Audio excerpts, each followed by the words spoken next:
आज मोनिका के पति को बिजनेस के सिलसिले में गए हुए तीसरा दिन था। 1 महीने की ये ट्रिप थी। मोनिका को तीसरे दिन ही मन नहीं लग रहा था, जबकि दोनों बच्चे भी पास थे। तभी काम वाली दीदी ने कॉफ़ी का मग देते हुए, लीजिए भाभी, कॉफ़ी पीजिए। अचानक कॉफ़ी पीते पीते मोनिका अपनी बचपन की दुनिया में चली गई। जब मोनिका अपनी माँ से पूछती थी, बताओ ना, सच्चा सुख कैसे प्राप्त होता है? तुम कहती, कड़ी मेहनत और संघर्ष से। छोटे चाचा दिन भर इतनी मेहनत करते हैं, उन्हें सुख की प्राप्ति है। मेरी माँ हमेशा कहती, बड़ी होगी तो खुद समझ जाएगी। समझाओ ना, जिद करने लगी मैं।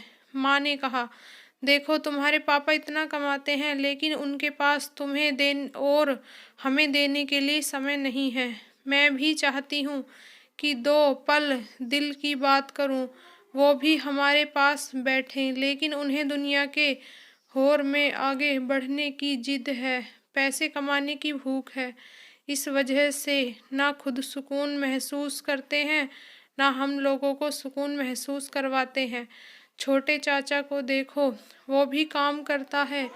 भले यह शहर नहीं है तो थोड़ी कम इनकम होती है, लेकिन अपनी पत्नी बच्चों की आंखों के सामने रहता तो है। कम से कम 2 वक्त अपने बच्चों और पत्नी के साथ बैठकर सुकून का खाना तो खाता है।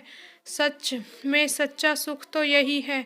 इसी में आनंद और अंतर्मन की तृप्ति होती है। एक तुम्हारे पापा अधिक पैसे के चक्कर में घर छोड़कर बाहर कमाने गए।